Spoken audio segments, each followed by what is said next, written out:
আসসালামু আলাইকুম রহমতুল্লাহ। Welcome to Molla news TV. 6 মাসে ব্যাংক থেকে প্রায় 7,000 কোটি টাকা ঋণ নিয়েছে সরকার। আপনারা জেনে থাকবেন যে ব্যাংক সহ বাংলাদেশ সরকারের আলোচিত সমালোচিত সকল গুরুত্বপূর্ণ নিউজ এবং দেশের চলমান পরিস্থিতি নিয়ে সকল গুরুত্বপূর্ণ আপডেট তথ্যগুলো এই চ্যানেলের মাধ্যমেই আমরা প্রকাশ করি সবার আগে ইনশাআল্লাহ। তারই ধারাবাহিকতায় এখনকার নিউজটি 6 মাসে ব্যাংক থেকে প্রায় 7,000 কোটি টাকা ঋণ নিয়েছে সরকার।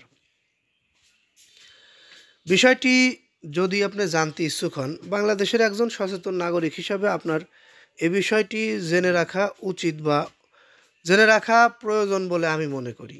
এখন আপনি কেমন নাগরিক সেটা আপনার ব্যাপার। ধৈর্য সহকারে পুরো নিউজটি শুনতে হলে একটু সময় ব্যয় করতে হবে। ব্যাংক ব্যবস্থা থেকে সরকারের ঋণ নেওয়া বেড়েছে।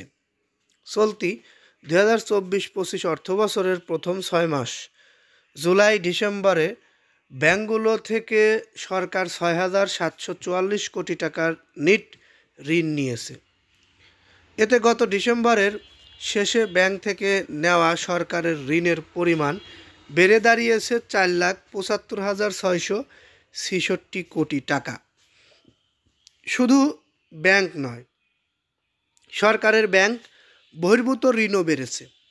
চলতি প্রথমার্ধে জুলাই ডিসেম্বর ব্যাংকের বাইরে থেকে 24,688 কোটি টাকা নিট ঋণ নিয়েছেন সরকার, যদিও গত বছরের এই সময়ে নিট ঋণ নেওয়া হয়েছিল 7,090 কোটি টাকা। বাংলাদেশ ব্যাংকের এক প্রতিবেদনে এমন তথ্য উঠে এসেছে। গত সপ্তাহে প্রকাশিত ওই প্রতিবেদন অনুযায়ী দেশের অভ্যন্তরীণ উৎস থেকে সরকারের ঋণ গ্রহণ বেড়েছে।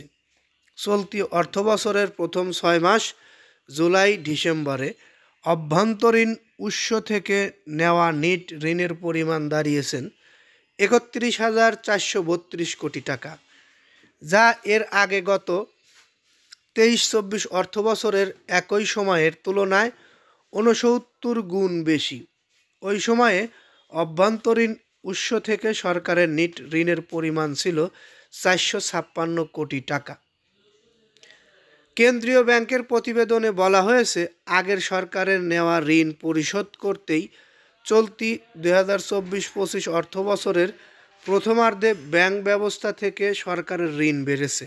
তবে বাংলাদেশ ব্যাংক থেকে সরকার কোনো ঋণ নেয়নি, বরং গত জুলাই ডিসেম্বরে বাংলাদেশ ব্যাংকে 58,116 কোটি টাকা ফেরত দিয়েছে সরকার।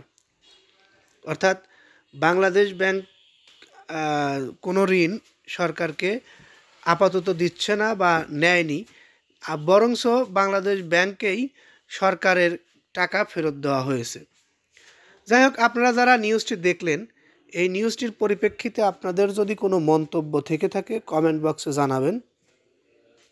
আমাদের এই নিউজটি যদি একটু ভালো লেগে থাকে অবশ্যই একটি লাইক দিবেন, শেয়ার করবেন, কমেন্টে মতামত জানাতে ভুলবেন না। আর পরবর্তীতে আমাদের থেকে এরকম গুরুত্বপূর্ণ নিউজ পেতে অবশ্যই চ্যানেলটি সাবস্ক্রাইব করে বেল বাটন অন করে রাখবেন। এই বলে আমি এখান থেকে বিদায় নিচ্ছি। আসসালামু আলাইকুম।